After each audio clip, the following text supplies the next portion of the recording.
Une armada de journalistes les attend. Nicolas Hénin et Didier François, deux ex-otages de l'État islamique, sont venus témoigner de leur détention. Et ils sont formels, Mehdi Nemmouche était leur geôlier en Syrie sous le nom d'Abou Omar. C'est la première fois qu'ils le revoient depuis leur libération, il y a 5 ans. On s'est regardé, on s'est reconnus. Il y avait strictement aucun doute d'ailleurs. Enfin, je veux dire, malheureusement, j'ai passé suffisamment de temps entre ses pattes pour avoir l'absolue certitude de qui il était et donc de pouvoir le dire à la cour et le dire aux jurés. C'est un homme à la fois sadique, rempli de haine, en particulier de la haine contre les juifs, mais aussi les chiites, et un homme aussi très joueur, qui prenait un malin plaisir à venir jouer avec nous.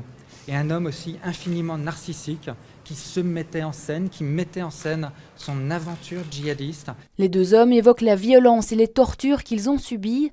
Parfois, ils citent des anecdotes, ce qui fait sourire l'accusé. Ce que je retiens en particulier, c'est ce moment où il a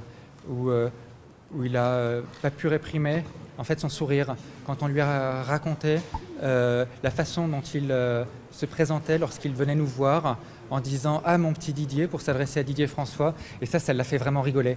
Et à ce moment-là, en fait, il s'est trahi lui-même. Et le visage qui restait impassible depuis le début du procès, ce visage a parlé pour lui. Maintenant, on déduit d'un sourire une culpabilité. Alors, un silence, c'est la culpabilité. Un sourire, c'est la culpabilité.